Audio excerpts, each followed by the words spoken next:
Good morning.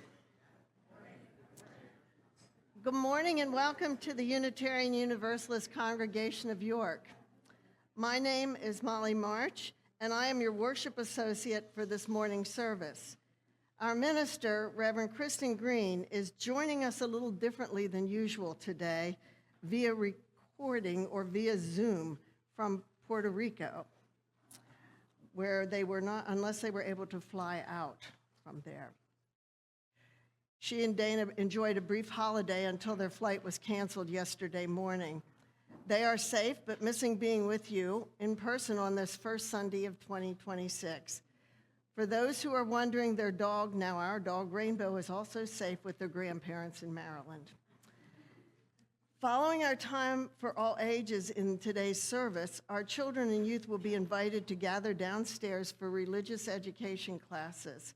For families with very young children who would like childcare during worship, our nursery is staffed and available downstairs. Please make sure to note important announcements listed on the back of your order of service. Scan the QR codes with your phone for more events, activities, updates, and information for newcomers. Whoever you are, whomever you love, we are glad your faith journey has brought you here today. The mission of this congregation is to nurture a loving community, inspire lifelong spiritual and personal growth, and act for a better world. We welcome all of you joining us in person or online. If you are joining us for the first time, we invite you to visit our welcome desk to fill out a newcomer card or send an email to welcome@uucy.org so that we might get to know you. Let us now mark this time made sacred by our presence by taking a collective breath.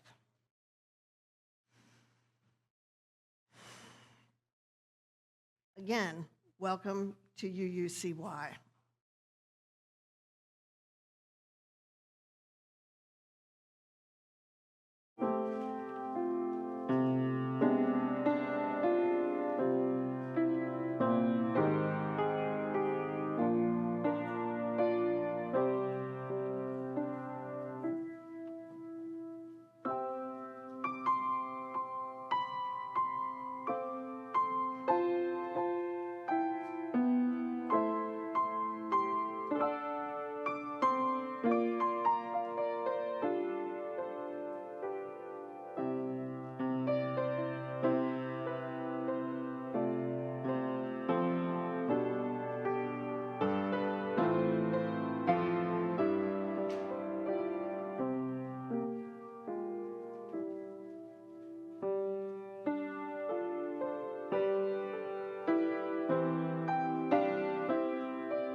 Place to rest, a place to rise. Let this flame be that place, not perfect, but possible, not without cracks, but full of light. Welcome home. Now, in body and spirit, to join in singing our opening hymn, which is printed in your order of service. Come, come, whoever you are.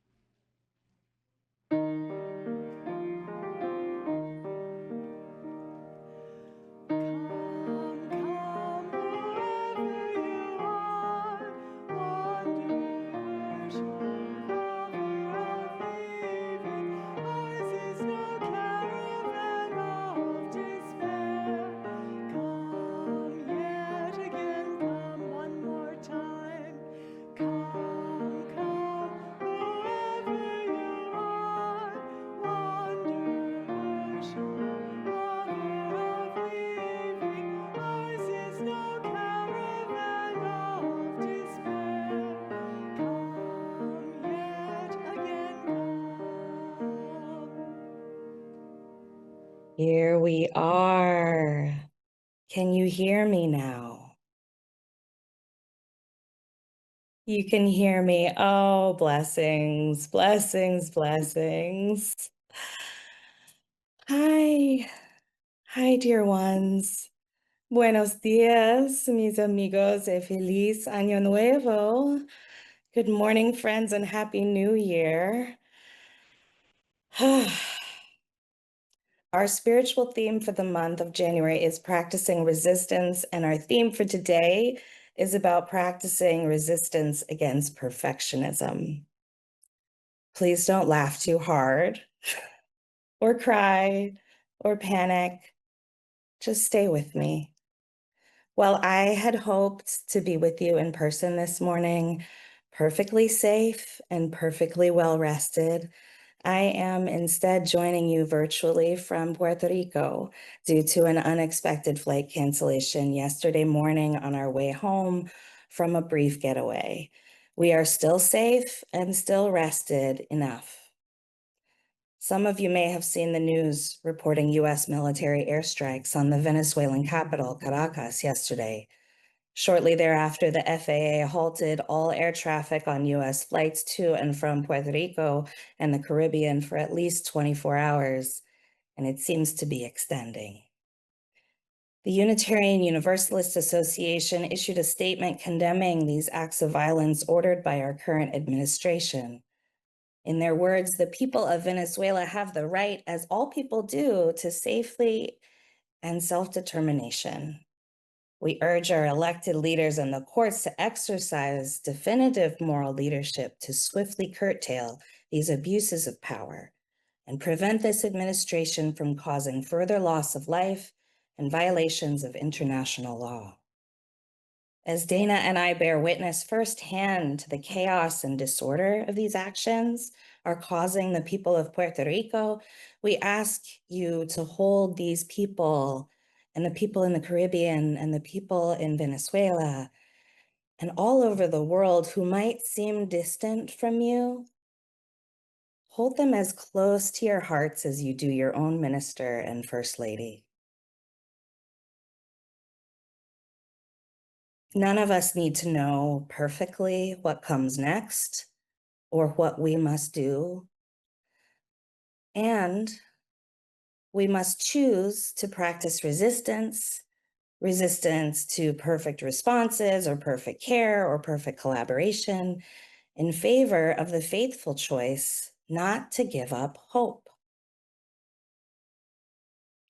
So in this space for all ages, and as we continue to center our hearts in worship that is different feeling than other Sundays, I invite you to sit with me for just a moment longer and hear the words of my colleague, Reverend Dr. Nancy McDonald Ladd, entitled Caracas, January 3rd.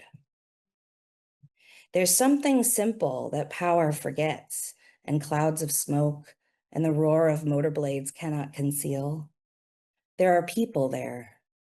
Wherever there is this morning, on the front lines of every empire's effort to manifest dominion anew, just people running on the sidewalk, panicked at the borders, cans of food and children's toys rattling even now in the trunk of a car that for today, Dios mío, still starts. People there in the doorways and on freeways, praying for a place beyond the bombs, without ever knowing the plans of men with pens that write orders and suits worth more than that month's rent, and declarations that burst forth in fire when the children should be sleeping. Just people there. On this day, we pray strength unto them all, upon us all, to meet this day with courage and grief and remembering and reminding that over there, where they are, among them, there are only all of us. I am with you virtually and abundant in spirit, beloveds.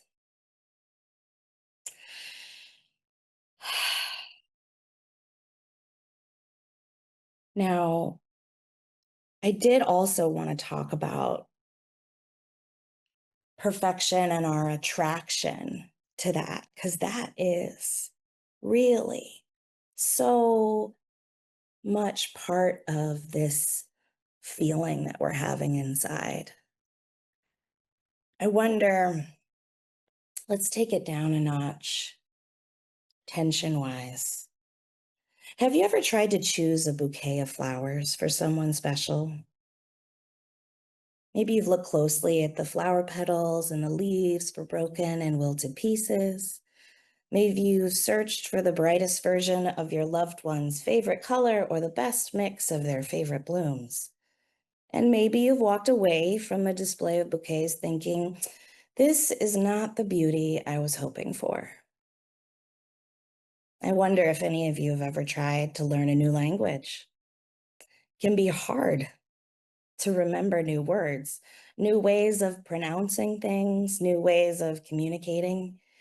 And if you find yourself in a place where you don't speak the native language, even if you've been studying for years in class or on Duolingo, you might get frustrated and feel lost or defeated.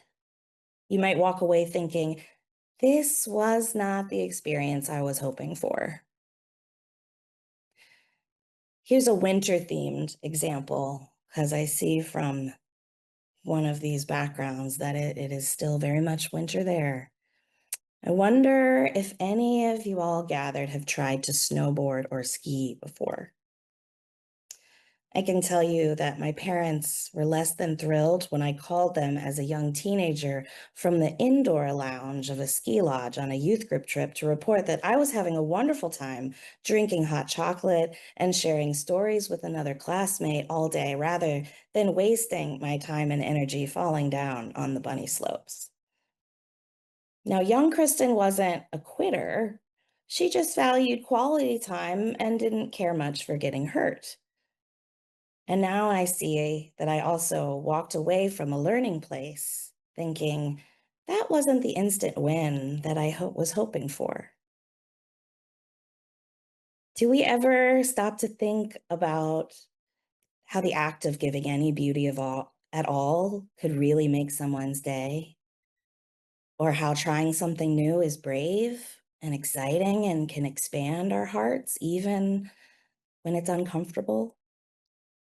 Do we stop to think about the smaller wins of getting back up after falling down, and then that getting back up isn't a small thing at all? It makes sense that we wouldn't want to make the wrong decisions or say the wrong things or shift our body weight in the wrong direction and risk falling or failing. It makes sense that we're afraid sometimes. It makes sense that we would choose hot chocolate and easy conversation over disappointment and embarrassment and bumps and bruises. And doesn't it also make sense that we were never meant to do things perfectly to begin with? I haven't yet learned to snowboard or ski, but I'm not ruling it out at this stage in my life. I think I could journey back with that young version of myself and sit with her in her discomfort and shame of not doing things perfectly the first time or ever at all. Here at UUCY, We believe that seeking truth and meaning in your life experiences is always a valuable exercise. We believe that we can come whoever we are, whether we're wanderers or worshipers or lovers of leaving, and be welcomed here with all our imperfections. We believe that even if we have broken our vows and promises 1,000 times, that we're still invited back into this circle of covenant with each other. We are still worthy of love and belonging. We are still capable of growth and updates and changes.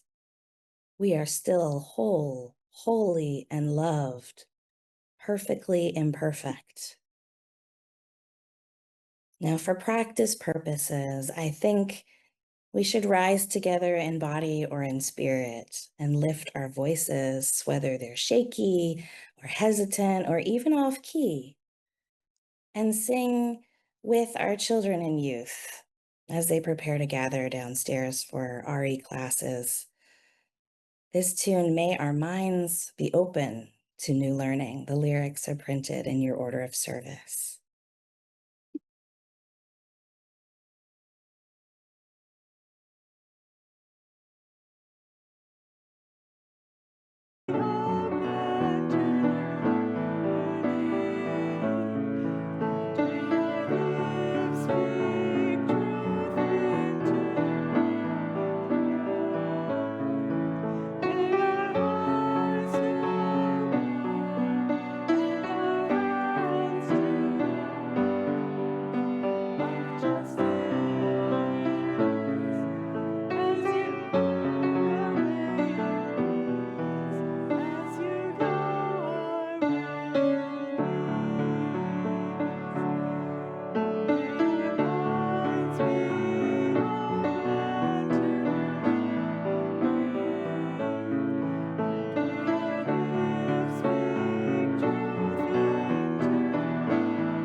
We dedicate time in our service each week to address what we call matters of the heart.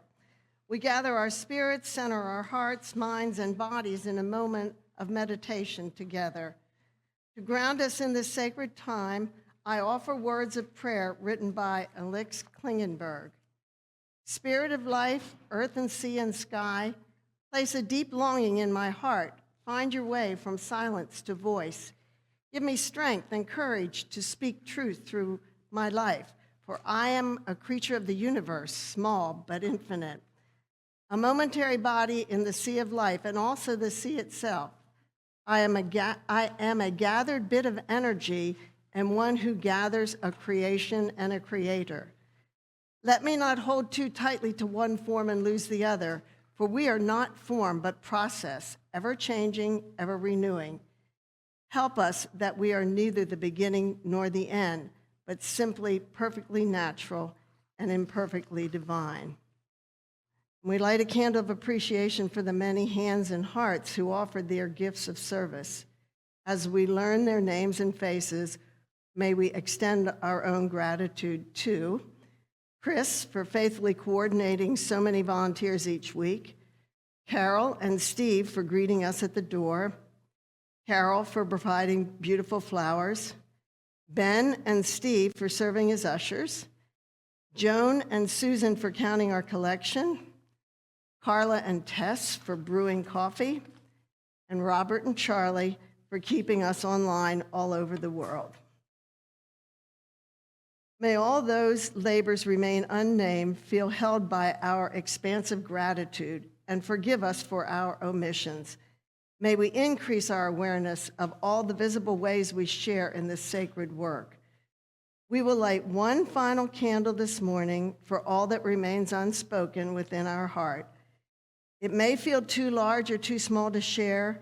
You may not be ready to hear it read out loud. But please know that our community holds these with you in silence, even if the words never come. We honor all that we carry within us and know that the flame of our faith kindled here resides within us always at all times. So may it ever be. Amen.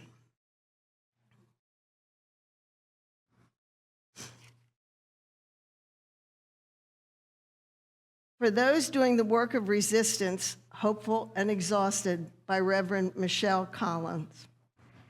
Spirit of community, source of renewal, some days our hearts beat with fire. Plan making, chanting, moving, imagining our other days, the spark barely flickers. The work seems endless, but we are not. Help us honor the cycle, the surge, the setback, the pause. Teach us to rest without guilt, to act without self-righteousness, to remember that resistance too lives in laughter, in tenderness, in song. May this gathering refill what the world drains, so you can return again to the work, still imperfect, still alive, and still willing.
And thank you for staying with me. Thank you to those who made this happen today very differently. Even though I can't see you in the same way that I typically see you, when I close my eyes, I can see you.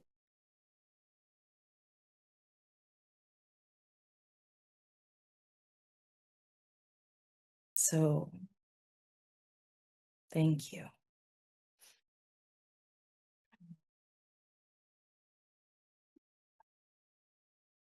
May I offer a good word today? A few years ago, two Unitarian Universalist ministers, Lane May Reed Campbell and Katie Kandarian Morris, edited a volume of 365 short daily UU meditations called This Day in Recovery to help bring readers back to their spiritual center in the daily moments of struggle and questioning. While the readings are often geared toward those navigating addiction recovery, this excerpt from the June 23rd entry is bound to resonate with a lot of us, regardless of our circumstances. There's always an excuse not to grace the doors of a space that is there to help you. Perhaps you don't quite yet have your stuff together in the way you'd like. Perhaps your appearance is a little messier than you'd like to show others. Perhaps you've done things that are unforgivable, and that if you can just figure out how to undo them, then you'll be ready to receive the help. Perfectionism is such a thief. It robs us of experiences we could be having, of growth we could be experiencing, of the help we so desperately need right now. And if anyone feels perfectly anything as they reach out in the midst of a desperate moment, they are telling you a lie, and they are lying to themselves. The moment of asking for help is a tender moment. You may not be perfect, but the help and support are there for you anyway. So you may as well not wait for the perfect moment and just reach out to let folks know what you need. Perfectionism is a thief that we must guard ourselves against. But what happens when we realize that we might be our own worst enemy? That there's a little child version of ourselves who's very much alive inside of us, who wants so badly to do things right the first time and avoid the pain and discomfort of learning and trying again. Our adult selves gear up to do things better next time, to fix our mistakes, to complete what we've set out to do exactly as we have set out to do it, even if we have to work harder and harder. And especially before anyone discovers us for the imperfect beings that we are, we must work. And the tighter we cling to those hopes and dreams of perfection, the more it seems that they begin to slip away from us, like trying to hold the ocean waves in your fist. It will be what it will be. To practice resisting perfectionism, we resist the urge to control the outcome. Rebecca Solnit's concise statement that I read about perfection took my breath away recently, and I had to write it down. She says, perfection is a stick with which to beat the possible. I'll say that again. Perfection is a stick with which to beat the possible. So we choose violence with ourselves and each other when we use perfection as a measurement for value or worth or welcome. There's a famous anecdote about an alcoholic friend of Philip Yancey who once shared with him, "When I'm late to church, people turn around and stare at me with frowns of disapproval. I get the clear message that I'm not as responsible as they are." When I'm late to the AA meeting, the meeting comes to a halt and everyone jumps up to hug and welcome me. They realize that my lateness may be a sign that I almost didn't make it. When I do show up, it proves that my desperate need for them won out over my desperate need for alcohol. Powerful. May our desperate need for each other win out over our desperate need for perfection. To show up right on time or with our act together or completely prepared for anything that life might throw at us. We know how hard the universe laughs when we think we're prepared.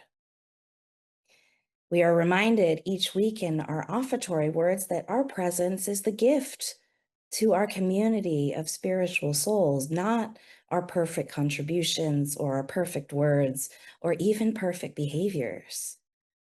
Our promise to each other is to welcome each other so warmly that we begin to trust that we can return again and again when we fall short.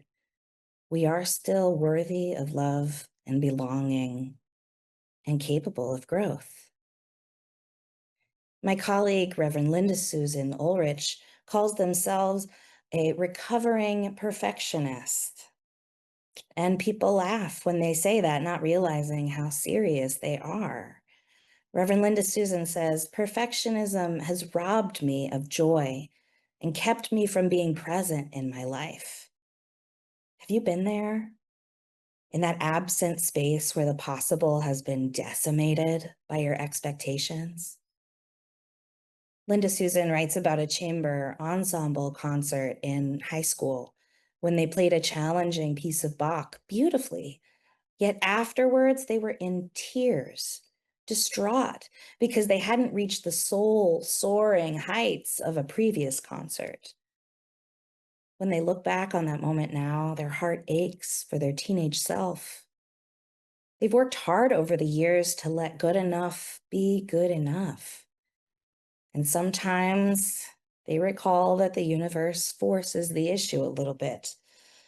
In one memory of a particularly intense couple of weeks of ministry, my colleague's life felt on the edge of coming apart. They knew that after writing and delivering one more sermon, that they would have a chance to come up for air. But on Thursday night, the body decided that that would be a swell time to get a sore throat and a stuffy nose and achy muscles and loopiness that was not exactly conducive to nuanced thought. And in a phlegm-stuffed panic, my colleague thought, how am I going to do this?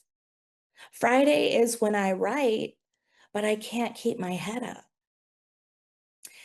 And their generous partner, a true hero, took their kindergartner out for a full Saturday of activities so they could keep writing.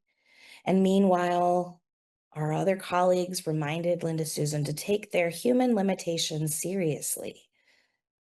Maybe I could give myself a break this time, they considered. And so, they recall in reflection, I put one word after the other, trying to weave the threads into something relatively cogent. Good enough would have to be good enough. Reverend Kate Landis writes in her book entitled Stubborn Grace about a question that the Dalai Lama asks when mistakes are made. Can I love this too? Can I love all of me, even the peevish parts, even the insecure bits, the anxious bits? Because I can love my niece even when she sticks her hand in my cup of coffee and gets mad and hollers at me for it. It's easy. I don't expect her to be perfect. Can I extend that understanding to myself? Can I love my anxiety too? My depression too? My desire to seem like I have my stuff together even when I'm freaking out? Can I love all of me? My colleague, Reverend Linda Susan, says that every time they preach, their simple prayer is this: May I offer something they need.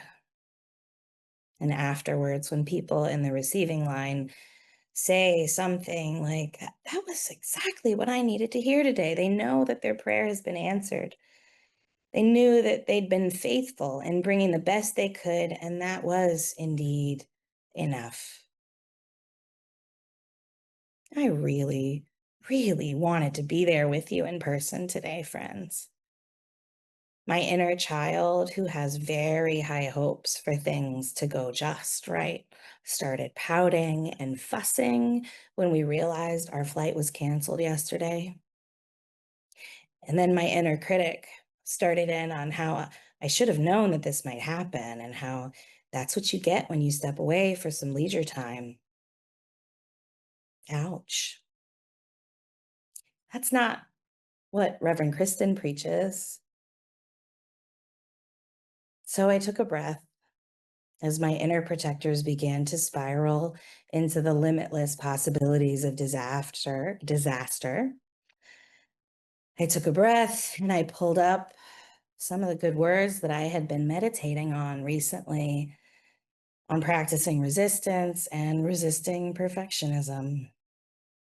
I realized that if being back home on time in my clergy dress with my white collar and colorful stole, sharing space with you in person was the perfection that I was seeking, and all of that was out of my control, how could I resist the inevitable tumble into the deep grief of that loss that might block the possibilities that remain? What had I learned from previous life experiences that have tempted me down that hopeless path of despair before? I thought about COVID. Gosh, almost 2 years we operated online. I thought about just the act of showing up and that really mattered. And so I opened my laptop and I finished my sermon inspired by my own proof of survival amidst imperfection, not perfection, but my proof of survival amidst imperfection.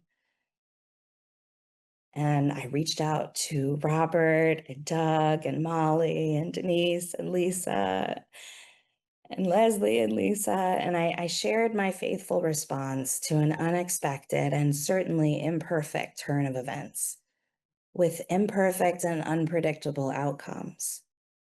I resolved that I would show up in the best way that I could from wherever I was. That's really what I do every Sunday.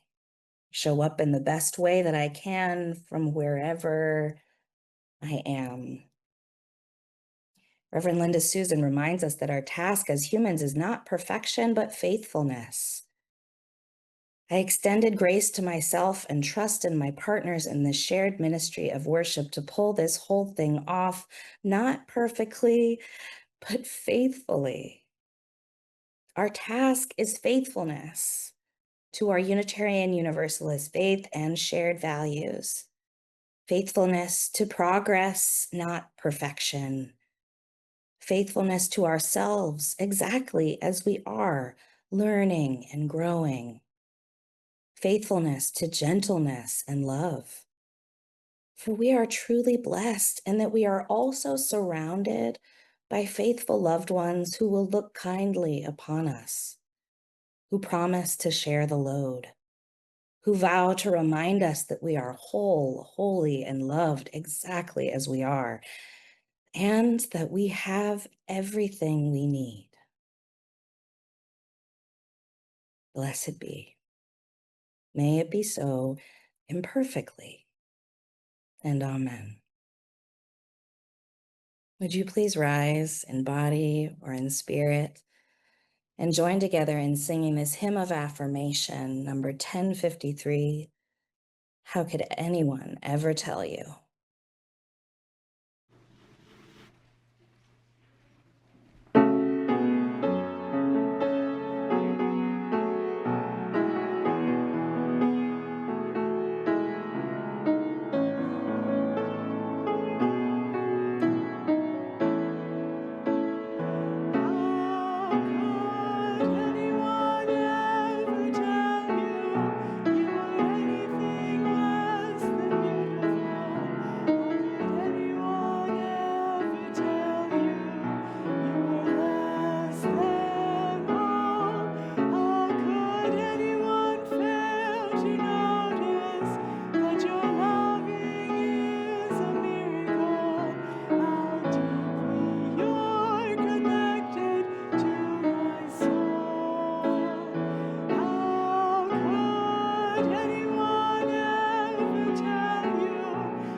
We now invite you into generosity as we collect our weekly offering.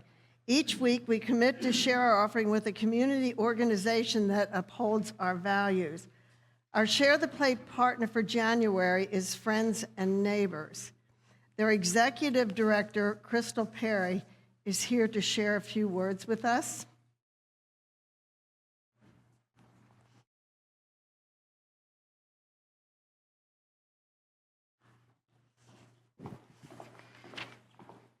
Good morning, everyone.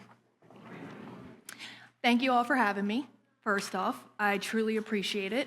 I'm very new to Friends and Neighbors. I just became the executive director 3 months ago.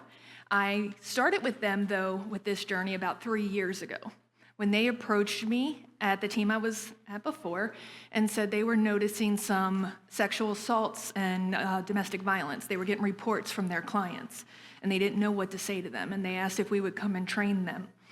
We trained them, and then from there, my team would go once a week for a few hours and do that advocacy so that they didn't have to.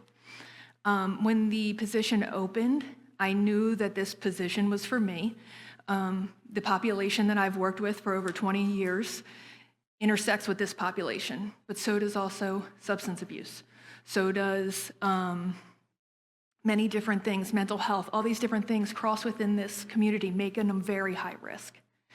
So that and learning about what they did, their street outreach team is amazing. I'm understanding that someone was here last year speaking, and he's still with us. They average over 400 miles a month on foot, checking on our unhoused population, whether it's in encampments, people sleeping in their cars. So this is York City and York County. We're not just one. The other piece is a drop-in center. And at the drop-in center, everyone is welcome. And we serve coffee and snacks and things like that. And it's a really good piece of the day where shelters would put them out in the morning, and they're not allowed back to the evening. And on really extreme cold or really extreme heat, again, there's that vulnerability. So we invite them in. Once a week, someone comes in and volunteers their time to do haircuts. Our advocates are set up every single day to work with them on getting them connected to housing or housing programs. We have a mail system. So one of the things, if you're on the streets, you don't have an address. So applying for benefits or jobs is really difficult.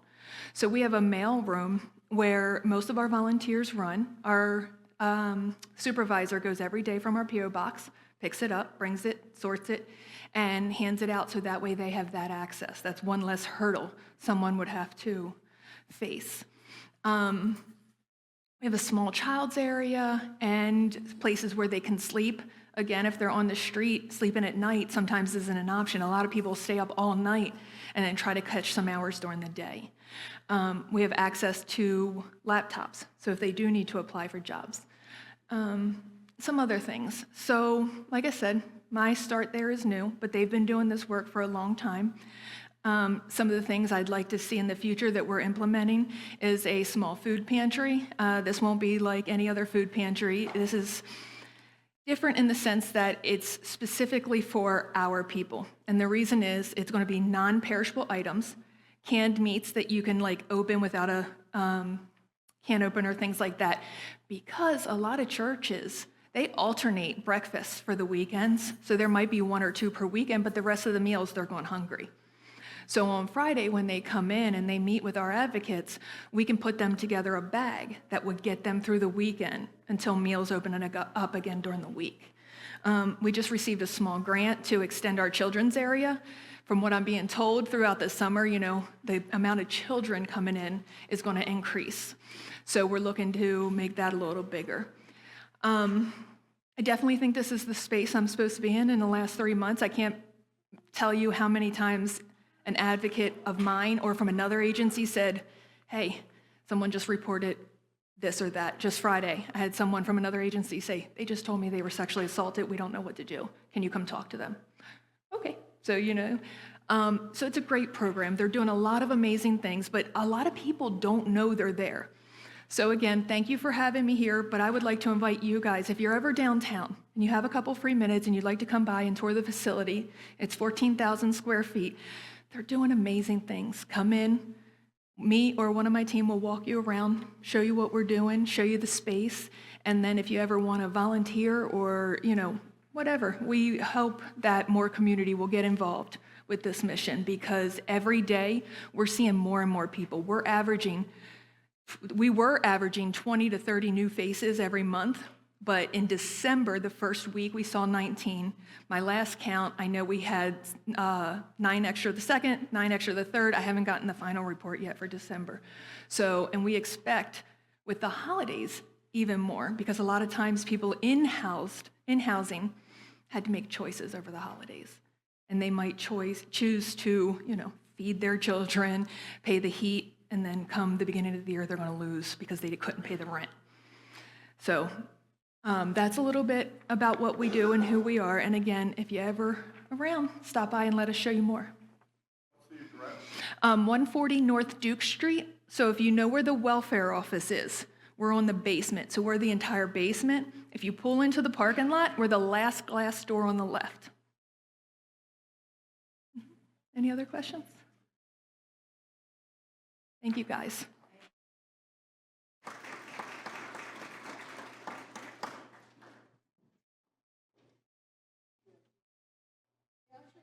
Collect the offering. If this is your first time visiting with us, please feel free to let the basket pass you by. Your presence is a gift.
Please join us in extinguishing our chalice and your home chalices, if you have lit them, with these words: "We extinguish this flame, but not the light of truth, the warmth of community, or the fire of commitment. These we carry in our hearts until we are together again.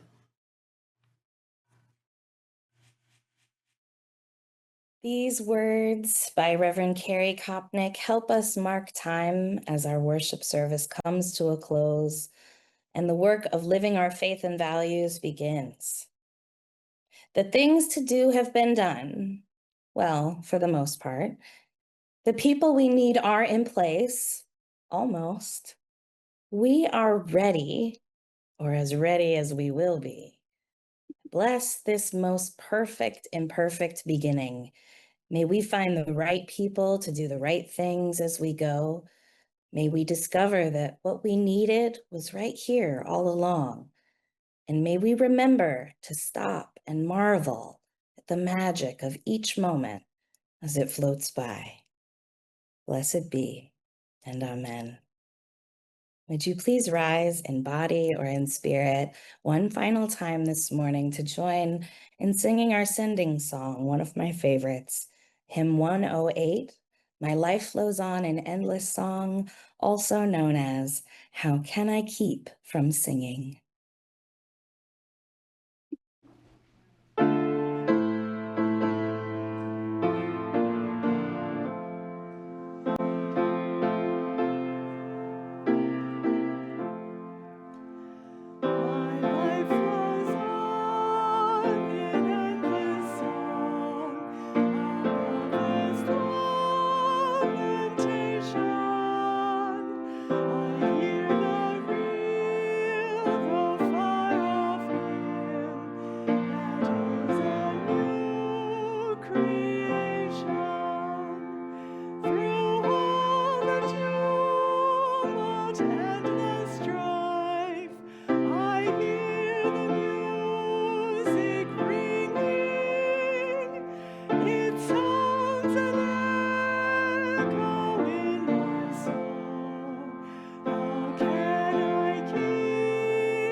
To